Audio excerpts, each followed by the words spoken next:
noches, ya noches. Vamos a dar inicio a la sesión del día de hoy.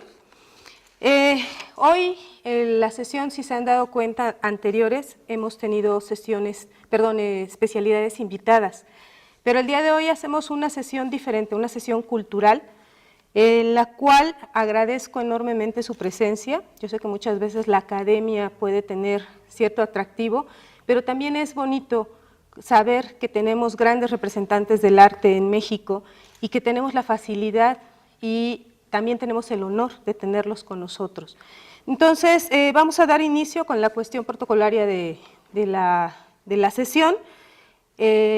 Vamos a hacer la lectura del acta de la sesión anterior a cargo de la doctora María Gómez Valcárcel. Acta de la sesión del día 17 de marzo de 2016.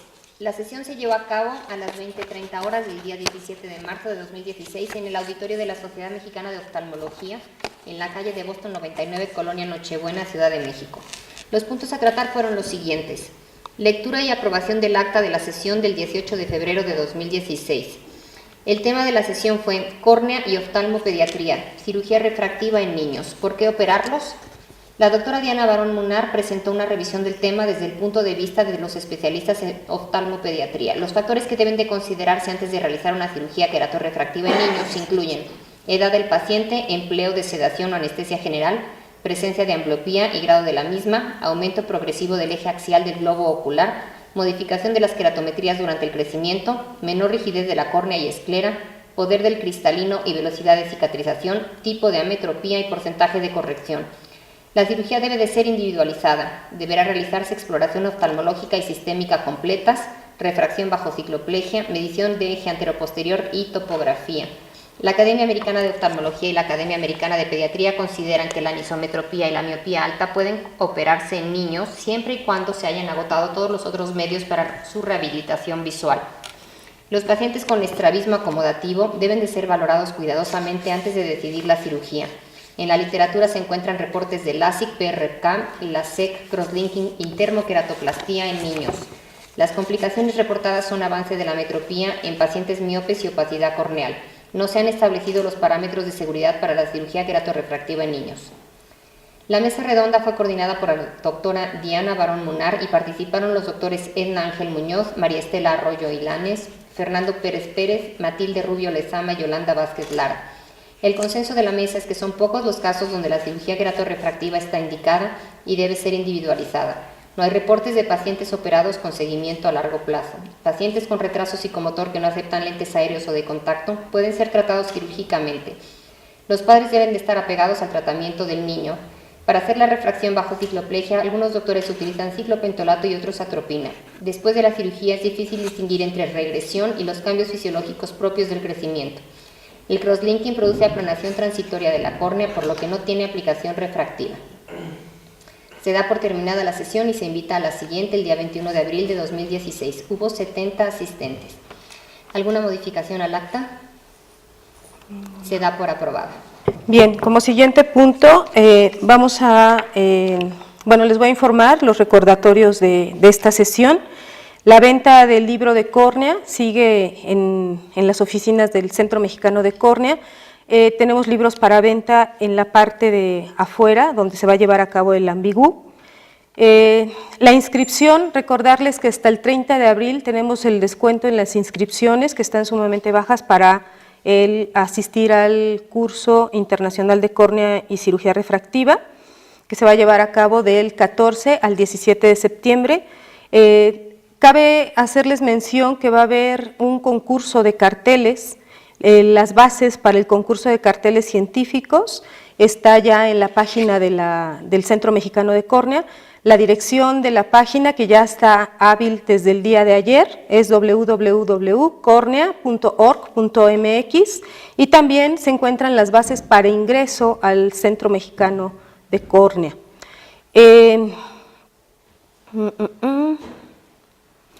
Como les decía, las cuotas están reducidas y también deben de recordar que ya nos quedan pocas habitaciones con el precio reducido para poder asistir en el hotel sede, que va a ser el Coral Beach. Entonces, para que también puedan contactar los costos todavía a precios preferenciales. y no se suban con esto del advenimiento de la subida del dólar, etcétera, etcétera. Bien, el correo de córnea antiguo que se estaba utilizando y que todavía va a estar en función por lo menos hasta que tengamos el congreso, sigue siendo cmcornea@gmail.com, que será el original. Ahorita vamos a cambiar a uno más, o sea, tenemos otra opción que es cmc@cornea.org.mx, que ese es el que ya aparece en la página del Centro Mexicano de Córnea. Hay algunas partes en construcción todavía de la página, pero casi, yo creo que para finales de la próxima semana la tenemos ya completa la página.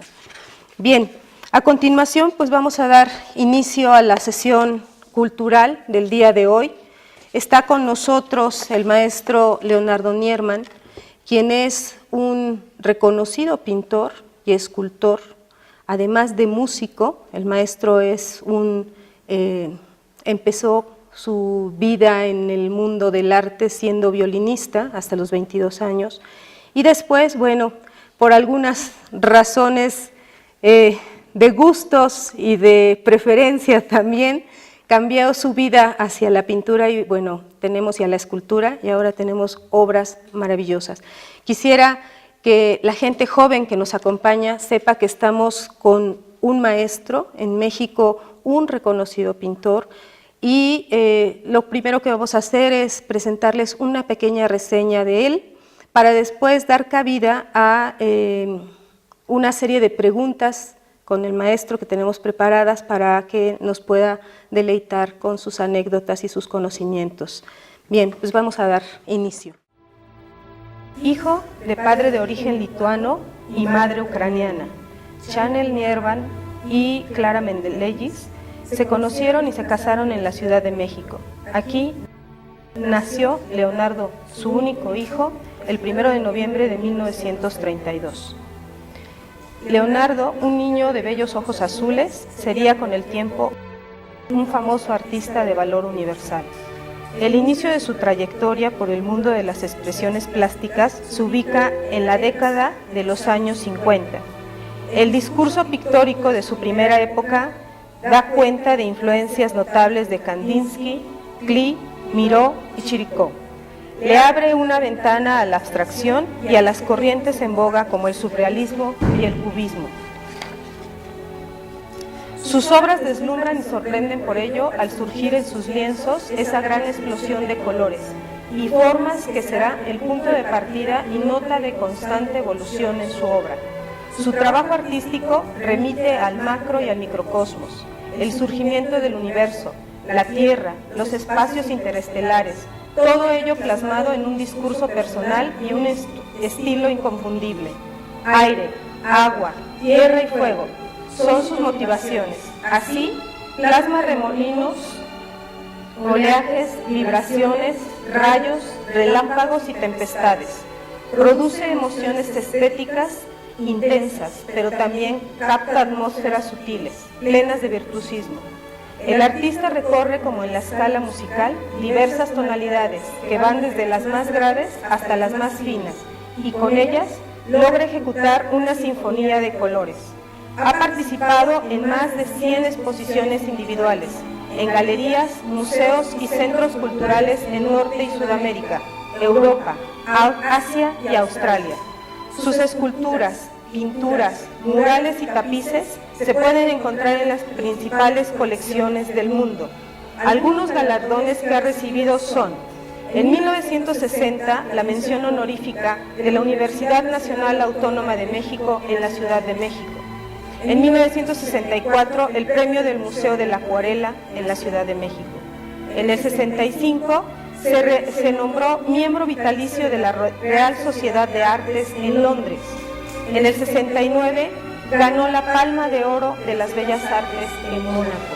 Y hoy en día sabemos que ese es un premio de suma importancia en el mundo de la pintura. Es de los pocos mexicanos que las tienen.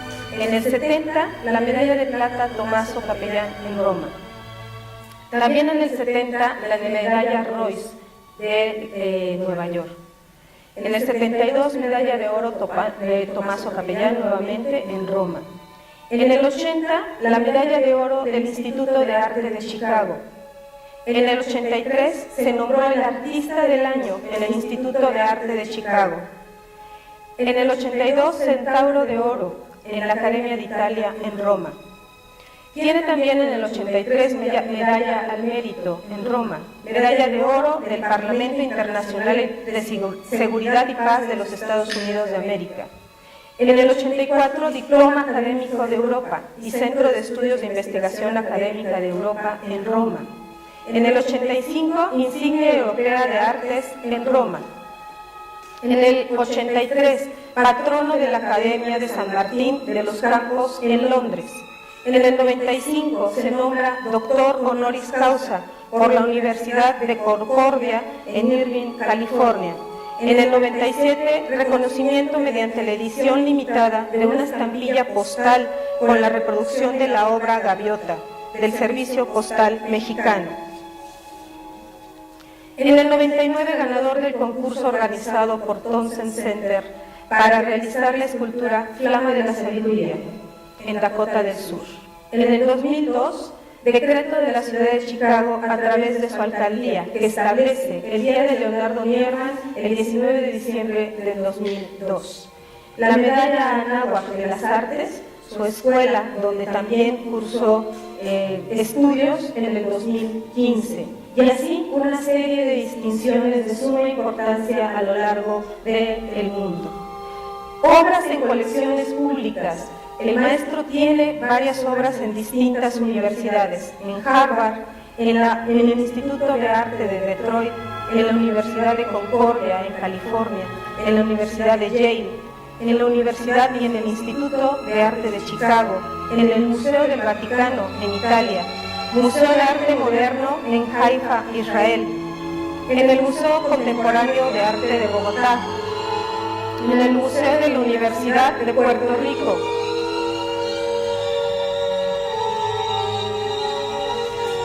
el Museo de Lausana en Suiza y el Museo de Arte Moderno en la Ciudad de México.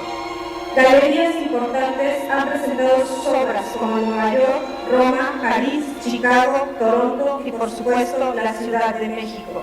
Autor de libros El sonido del color y El músico de la pintura. Para terminar este pequeño resumen me gustaría citar a la historiadora Silvia Sigra, quien describe la aportación del maestro Nierman como una polifonía de los sentidos.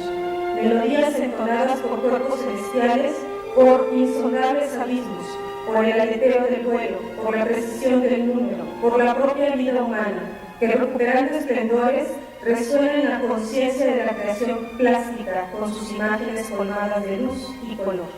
Leonardo Nierman teje entrañables alados, ígneos cósmicos, líquidos, telúricos o frágiles y cristalinos capaces de estremecer y provocar el frenesí del propio reconocimiento en sus originarios ritmos y acordes que celebran eternamente el milagro de la propia existencia. Actualmente, gran parte de su trabajo ha sido moldeado por su interpretación de la naturaleza y la búsqueda de la relación entre el arte abstracto y el cosmos. El maestro nos deja conocer con su sencillez la complejidad de emociones que existen en su pintura y nos lleva a terminar una obra con nuestro sentir. El maestro tiene una frase que en lo personal a mí me encanta y con eso me gustaría cerrar esta pequeña reseña. Una obra de arte no está terminada hasta que una persona se detiene a mirarla y a sentirla. Muchas gracias por estar aquí, maestro.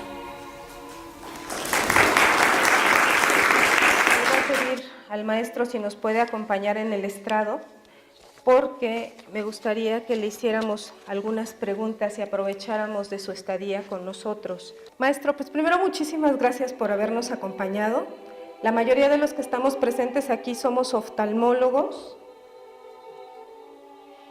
y lo que queremos es, yo siempre he tenido una duda que ya alguna vez le pregunté estando en su casa, y a mí me gustaría que también los demás supieran esas anécdotas, ¿no? Empezó usted como violinista hasta los 22 años y un violinista de conservatorio que Su última pieza la interpretó ni más ni menos que en Bellas Artes. Pero ¿por qué cambiar la música por la pintura? ¿Por qué dejar de ser ese violinista que era de muy alto nivel y que ahora es muy alto nivel también pictórico? Voy a tratar de decirle el menor número de mentiras, de modo que no me tomen muy en serio, por favor. Durante mi niñez estudié el violín porque como en el mismo edificio donde vivía yo de niño había otros 2 niños que tomaban clases de violín, los padres se pusieron de acuerdo que nos dé clase a los 3 y así se ahorraban algo de dinero, ¿no?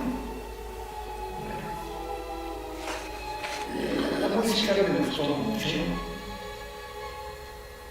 pero no estaba yo muy seguro de que tenía yo el talento suficiente, porque de los 3 que estudiábamos, había uno que nos aventajaba muchísimo, ¿no? Pero yo seguí estudiándolo y pues de niño me llevaban mucho a los conciertos de los grandiosos violinistas del siglo XX, Asha Haifetz, Nathan Milstein, los verdaderos genios del violín. Ahora, en el último concierto que fue justamente en la Sala Ponce de Bellas Artes, se me acercó un señor y me preguntó que si quería yo que me grabara el concierto. Y yo le dije, sí, hombre, como hablaba en aquella época, Después del concierto se me acerca el señor y me entrega una cinta. En aquella época se grababa en cinta. Cuélguenla. Disculpen la grosería.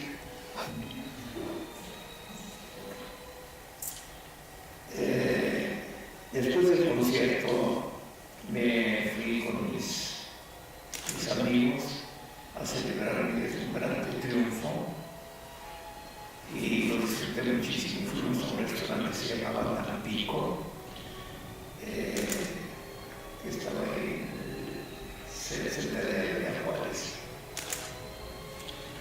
Y durante esa velada pues disfruté oyendo todas las mentiras que me decían, que pues después de esto que sigue el Carnegie Hall de Nueva York, Royal Festival de Londres, la Sala Pleyel de París, ¿no? Mejor el Teatro Champs-Élysées, que es mucho más grande y caben más fans. Y terminaban todas estas locuras hablando del cárcel de Pau de Amsterdam. Llego a mi casa y queriendo prolongar los placeres del éxito, se me ocurre poner la grabación. Primero sospeché que la grabadora de ese señor estaba descompuesta, pero me entró la duda si no era yo el descompuesto. En la obra que toqué fue la Sinfonía Española de Eduardo y en mi perversión saqué una grabación de Las Compradas de la misma obra tocada por un tal Yehudi Menuhin. Yehudi Menuhin fue casi equivalente a Mozart del siglo XX, porque era un niño que debuta de solista con la Filarmónica de San Francisco, tocando el concierto para violín y orquesta Brahms con su pantaloncito corto. Y unos meses después tocan en el Carnegie Hall el concierto para violín de Beethoven con un éxito estruendoso, porque era realmente un fenómeno. Bueno, hoy en día su hijo es amigo mío y ya los perdoné los dos.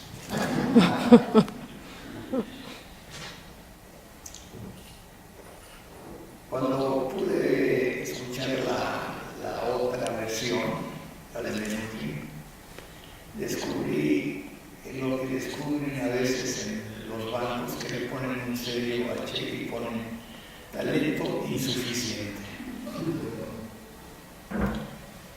Bueno, ¿qué hago?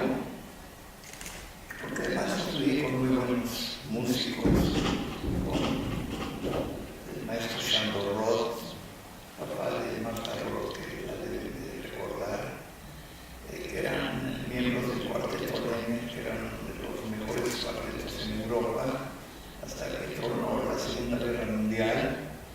Entonces todos estos conciertos se fueron escaseando o terminando, porque a medio concierto empezaban las sirenas, los bombardeos, la gente se salía a correr los refugios, etc. Y entonces el señor Prieto, dueño de la fundadora de Monterrey, padre de la dinastía de Prieto, de músicos, el hijo es el violonchelista Carlos Prieto, el nieto Carlos Miguel Prieto, un hombre de dinero, e invitó al Cuarteto Lehner a que se vinieran a México a vivir. Se quedaron tres de los cuatro, perdón. El único que se regresó de Europa fue Lehner, se quedó Shandor Roth, Imre Hartmann, violonchelista, y Joseph Smirowitz, violinista. Yo estudié con dos de ellos. O sea, no hay yo a quien echarle la culpa de mi fracaso, pues.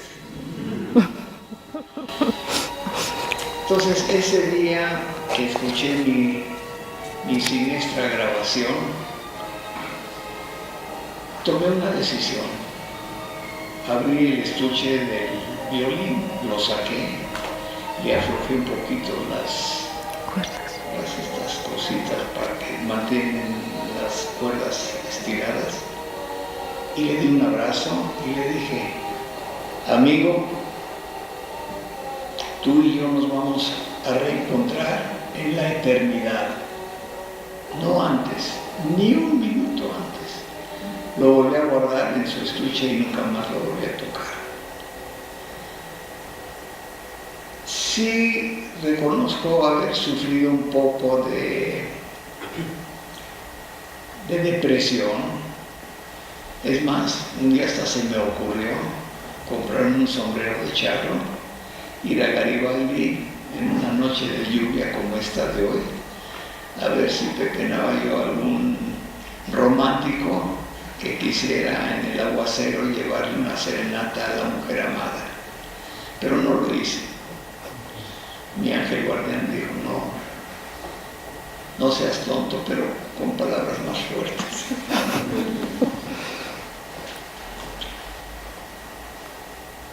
Entonces quedé totalmente alejado del mundo del arte, pero la música me seguía gustando y hasta hoy en día voy a casi 100 conciertos al año.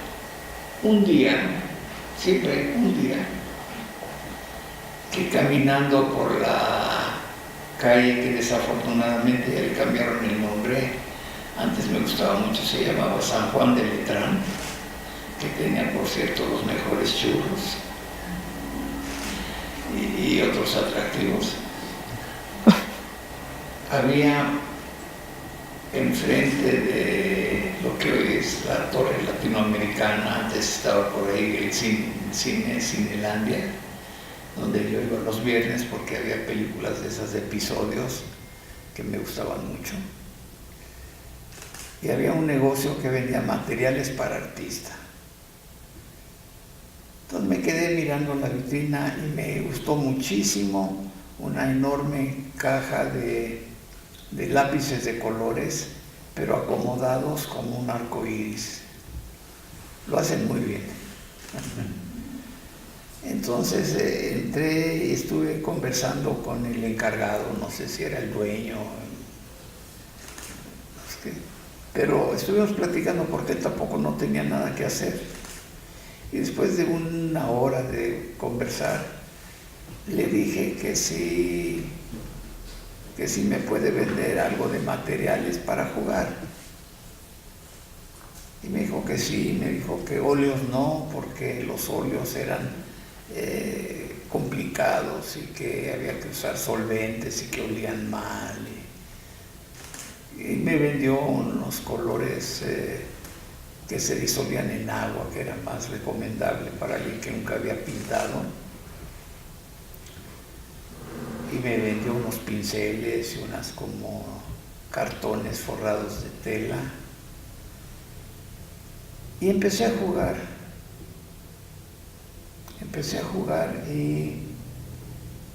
y de repente gente que venía a mi casa veía lo que yo pintaba y me decían: oye, ¿me vendes ese cuadro? Le digo: ¿cómo te voy a vender si esto es una vacilada? Bueno, de todos modos, véndemela, ¿no? Y se repitieron varias veces ese tipo de incongruencias. Y lo empecé a medio a tomar en serio. Y estando en la universidad, hubo un concurso y gané el concurso. Y hubo un momento en el que sí fue determinante en mi destino, que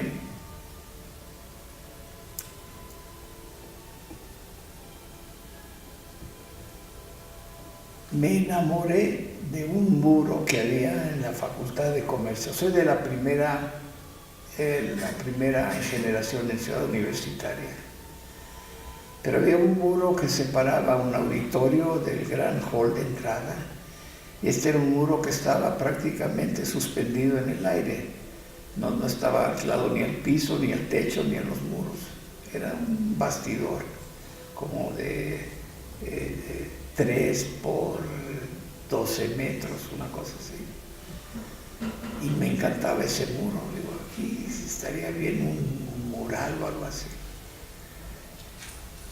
Y un día, caminando por los pasillos, me tropecé con el director de la facultad. Y le dije: maestro, una pregunta. ¿Qué chance tengo de que usted me permita pintar en ese muro? Y él sonrió, desde luego, y me dice: oye, ¿tú sabes quiénes son los que han pintado en Ciudad Universitaria? Digo: bueno, no los conozco, pero sí me suenan sus nombres.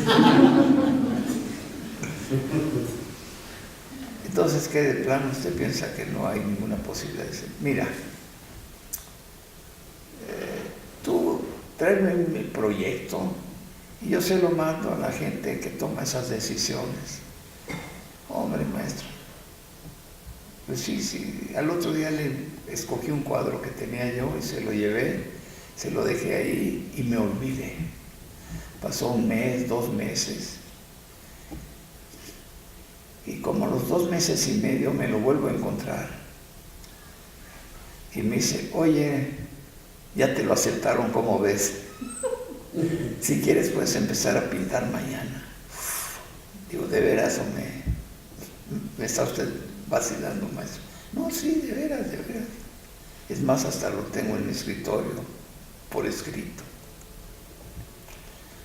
Bueno, no sabía qué hacer y localicé el teléfono del pintor Siqueiros.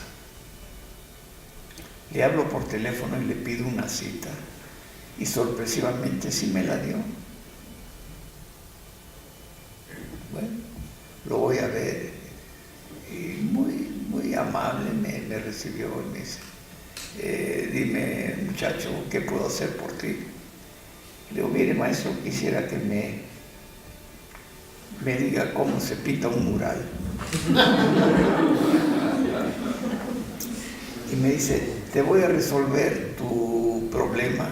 Vete a una buena librería y cómprate un libro que yo escribí que se llama Cómo pintar un mural. Yo creo que eso te puede resolver tus preguntas. Ahora, lo que sí te puedo yo es sugerir el nombre del hombre que más sabe de materiales, de los colores, y casualmente es un mexicano. Es un ingeniero químico, Julio González Parrodi. Después me enteré que era hijo de un literato, Carlos González Peña. Y era un hombre muy, muy agradable, le gustaba la cosa bohemia, vivía cerca de Xochimilco y era amigo de muchos pintores y cantantes. Entonces nos fuimos haciendo amigos, por supuesto, y él me preparó los colores. Y después descubrí que él fue el descubridor de los colores acrílicos, que hicieron multimillonarios a muchas compañías en el mundo. Y él siempre fue un hombre que vivió pues con muchísima modestia. Y tenía sus ideas revolucionarias. Por ejemplo, me decía, 1 kilo de pescado, de pescadito chico, y 1 kilo de pescadito grande. El chico es mucho más barato que el grande, pero de todos modos es 1 kilo de pescado. O sea, tenía una lógica así muy especial. Y me preparó los colores, y mientras lo estaba yo pintando, hubo un instante en que dije, pues esto es lo que yo quiero hacer, esto es lo que me gustaría hacer toda mi vida. Y fue así como una especie de relámpago que me iluminó lo que yo quería hacer, y lo empecé a hacer, y no me fue mal, hasta ahora. Pero no apuesto al futuro. Y platicando con sus colegas que me hicieron favor de visitarme, me preguntaron que cuál era mi meta cuando estaba yo pintando, en qué pensaba. Y le confesé que no pienso, que ya hace tiempo que dejé de pensar mientras pinto. Yo escucho música y trato de sentir, no de pensar. Y además confesé que cada vez que he pensado cometo grandes errores. Confieso que soy divorciado.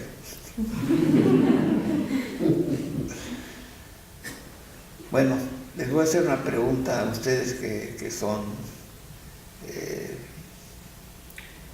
hombres de antecedentes universitarios. ¿Quién de ustedes firmaría un contrato que termine con la frase: los declaro marido y mujer hasta que la muerte los separe? Lo que pasa es que están tan mareados ese día que no oyen lo que les dicen.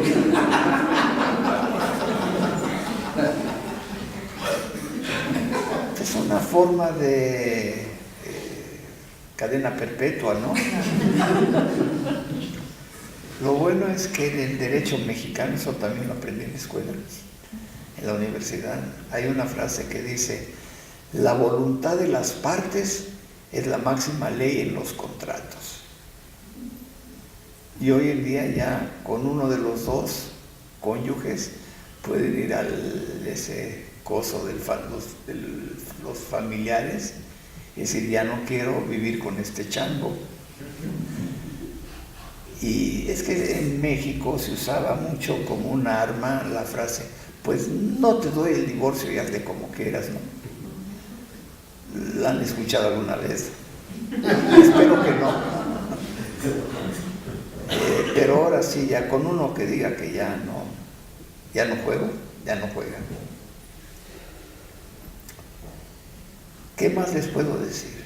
Maestro, ¿en qué momento decide incursionar en la escultura? Porque eso es un advenimiento ya con las flamas y es más reciente, digámoslo así. Miren, hay un elemento en la vida que se llama suerte. ¿Ustedes creen en la suerte, sí o no? Por ejemplo, ahorita que está lloviendo afuera y ustedes no se están mojando, eso es suerte, ¿no? Bueno, un día cenando destaparon una botella de vino y en aquella época las botellas usaban uno como capuchón de un metal que es blando, como estaño o algo así. Entonces, mientras platicaba yo, estaba jugando con esa cosa de metal y lo aplanaba y le daba vueltas.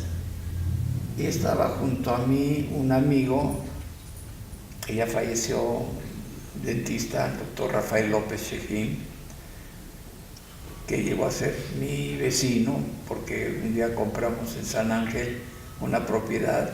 Él se quedó con la casa, yo me quedé con parte de su jardín donde construí mi casa, que ahí tienen su humilde casa ustedes. Me dijo, oye, préstame eso que hiciste ahí con el metal, lo voy a hacer en oro, porque él era dentista. Le voy a hacer un prendedor a mi mujer o algo así. Digo, sí, hombre, lo hizo y quedó bonito, y luego me pidieron otro y otro. Y se me ocurrió, ¿y si los hago más grandes? Y empecé a hacerlos más grandes y de repente nació la idea de la escultura, ¿no? Ahora ya los he hecho hasta de 15 metros. Pero son trampas de vanidad. No necesariamente lo grandote lo hace grandioso, ¿no? Es más, yo he visto en Viena, en un museo, una acuarela de Durero de este tamaño, que es una como ala de un ave, y es maravillosa, digo, es extraordinario. Entonces, lo grandote y lo grandioso no hay que confundirlo, ¿no? Y pues así nació la escultura. Y son temas todos inspirados en la libertad. Son como pájaros, alas de pájaros,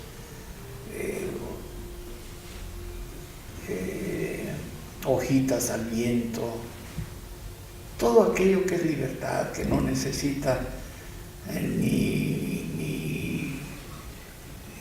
visa, ni pasaporte, ni boleto, ni nada. Un día estuve en San Francisco observando una gaviota cerca de 1 hora en un restaurante que está así como volado sobre el mar, y veía yo como volaba sin un esfuerzo, no como los colibríes que hasta me angustian. Yo hacía un esfuerzo y se levantaba un poquito, pescaba una corriente de aire y subía, y ahí flotaba y luego trabajaba y volvía a subir. Y era como una obra de música. Entonces también eso afectó a mi impulso en la escultura, esa cosa de libertad. No necesita comprar boletos, ni visas, ni nada. Es una pregunta, ¿tomó clases formales de pintura o...? Le voy a contar un fragmento de mi vida. Un día me hacen una entrevista por televisión en Los Ángeles. El individuo que me estaba haciendo la entrevista me hizo la misma pregunta que me hizo usted ahorita. Y se me ocurrió decir, no, nunca tomé clases de pintura ni de escultura, gracias a Dios. No tiene idea lo que esa respuesta haga. Casi me cuesta la vida. Empezaron a hacer cientos de llamadas, que quién es este majadero, insolente, de todos los insultos que desde luego no voy a repetir porque aquí hay muchas damas. Y estaba medio inquieto el entrevistador, y llegó uno de sus ayudantes y me dijo: yo creo que es pertinente sacar al maestro por la puerta de atrás en el coche así agachado, porque ya están llegando personas hasta con bats. El bat se parece que es un objeto deportivo, pero también es un arma, ¿no? Un batazo en la cabeza es un arma, ¿no? Y me escapé. Y esa misma noche fui a cenar con el individuo que me entrevistó y me dice: oye, pero ¿por qué dijiste eso? De que gracias a Dios no habías estudiado. Y le dije: porque las clases de arte son muy caras. Lo pagas con tu individualidad, lo pagas con tu yo, con tu propio mundo. Y le expliqué que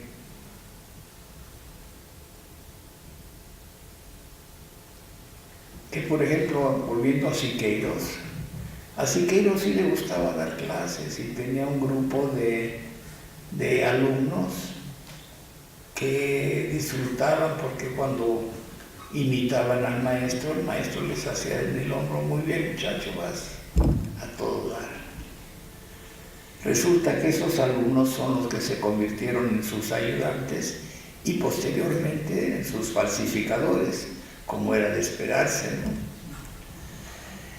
Y es muy difícil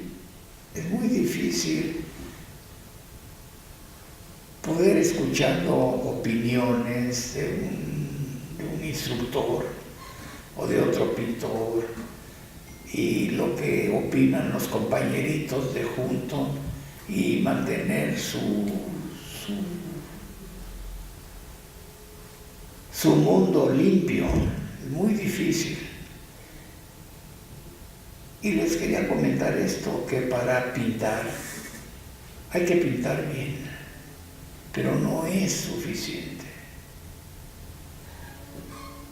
Hay que tener un mundo personal rico. Hay que tener no solamente un mundo personal rico, sino hay que estar entonado a su momento histórico. Por ejemplo, en un momento en que se cruza el Atlántico del Norte por debajo del agua y se puede uno desayunar 2 veces, 3 veces, una en Nueva York, una en el Concorde y otra en Londres. 3 desayunos el mismo día, 3 horas y 15 minutos.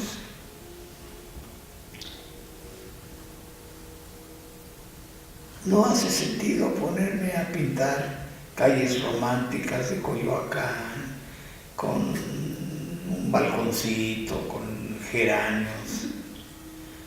Es un planeta de alta tensión,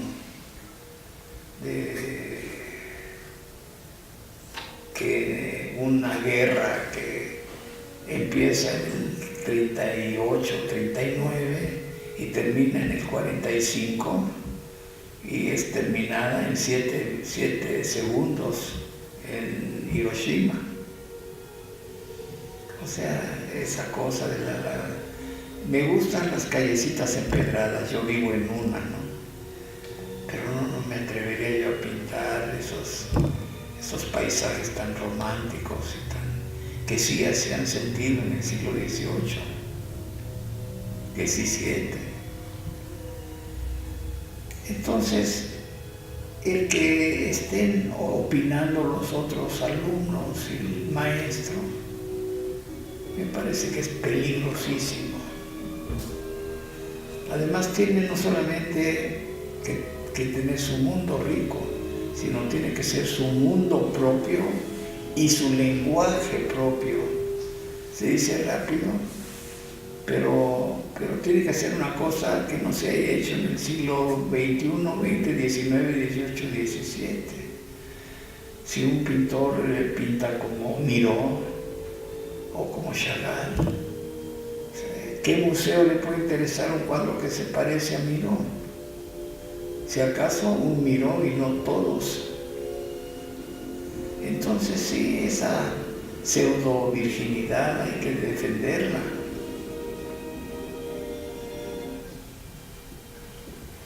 ¿Tiene pintores que le gusten? No, ¿Sus pintores favoritos? ¿Tiene pintores que le gusten? Mire, ya me hicieron esa pregunta una vez en una entrevista y le contesté a la señorita, mire, hay dos, el que más admiro y al que más envidio. Y yo le voy a contestar solamente de uno, usted escoja cuál de los dos quiere oír. El que más envidia. Por supuesto que a Toulouse-Lautrec. Envidio su lifestyle, digo, prácticamente vivía en el Moulin Rouge y como era así chaparrito, tenía que dar más pasos para recorrer la misma distancia, entonces se cansaba. Entonces allá en Montmartre, en Montparnasse, en cada cuadra pues había una casa donde él podía detenerse a descansar.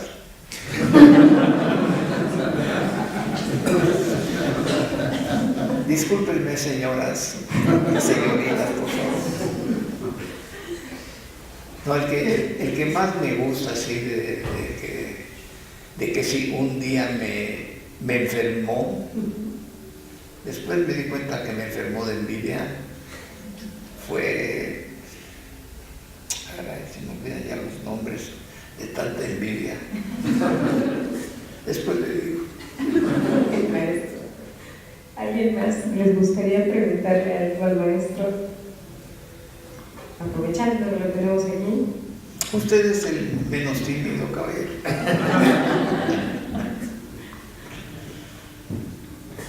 Una pregunta.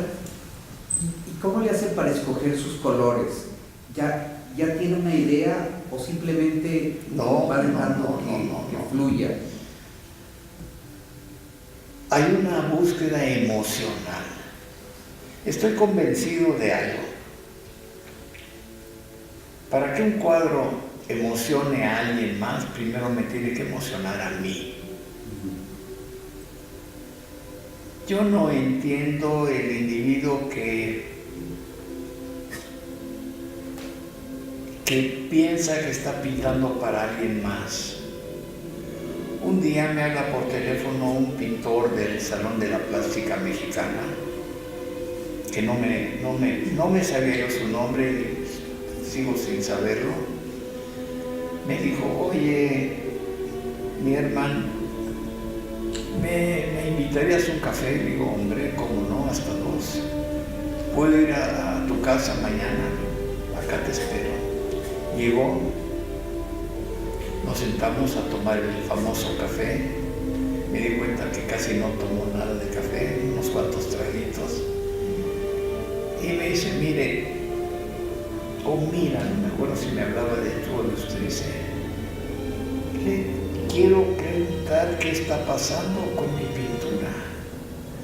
El último cuadro que vendí, lo vendí hace cerca de 3 años. Yo cometí un gran error. Le contesté con una respuesta medio chistosa, que no le hizo ningún chiste a él. Le dije, pues has de tener un suegro muy rico. No le hizo gracia el chiste y después me di cuenta que no era el momento de decir chistes.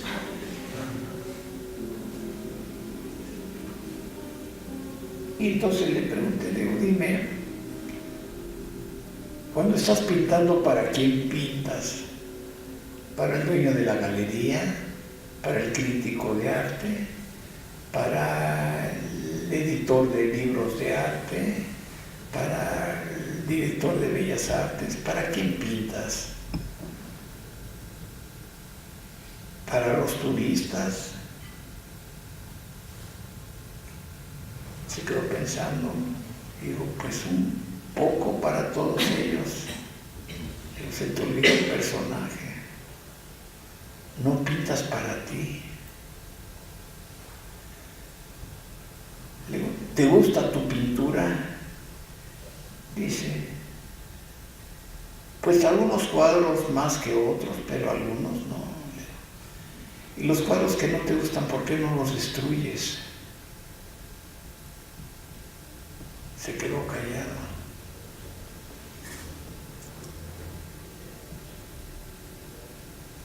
Es muy importante, hay una cierta relación, yo le veo cierta relación a la pintura y a la cocina. ¿Por qué hay restaurantes que le toman una reservación con 3 meses de anticipación? Porque tienen un cocinero que experimenta, que hace un guisado y dice, bueno, y si le pongo un poco de canela, ¿qué pasa? Y si le pongo un poco de chipotle, ¿qué le pasa? Y si le pongo un poco de coñac, ¿qué le pasaría? Y empiezan así a jugar. Y de repente ese guisado es fenomenal. La palabra juego es muy importante. Por ejemplo, la pintura. En español, una naturaleza muerta es un bodegón, pero lo conocen como naturaleza muerta. En inglés, un bodegón le dicen still life, vida silenciosa. Más opuesto no puede ser entre naturaleza muerta y vida silenciosa.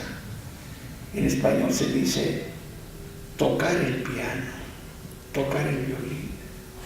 En inglés dicen to play music, to play the piano, jugar el piano, jugar la música. Tiene que existir el elemento juego, una cosa que se le meta a uno en el alma. Claro que hay compositores que hacen una música muy intelectual, un poco detestable. ¿Sí?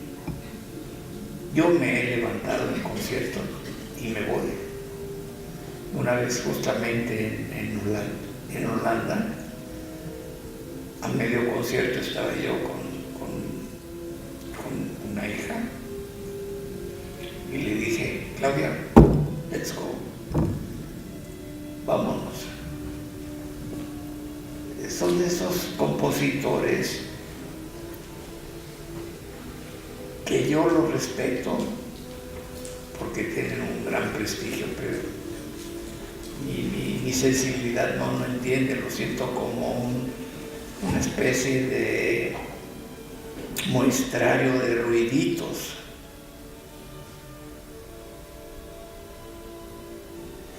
Entonces, yo no quiero decir que yo soy el juez del universo, pero sí soy el juez. Sí quiero perder 2 horas oyendo esas tonterías, ¿no?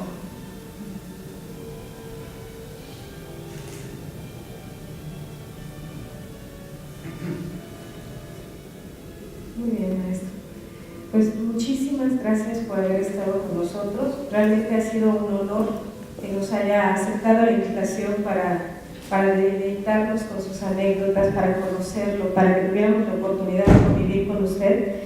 Y el Centro Mexicano de Córnea quiere hacerle un reconocimiento y darle un obsequio. Yo sé que le encantan los dulces mexicanos, aparte de que es defensor de todo lo mexicano, y agradecerle nuevamente que haya aceptado nuestra invitación. Muchísimas gracias.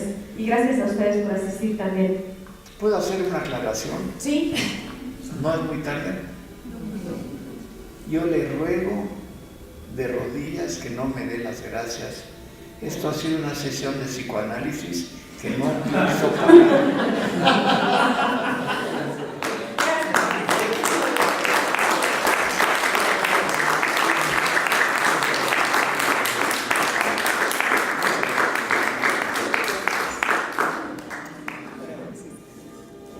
Qué lástima que ya se acabó.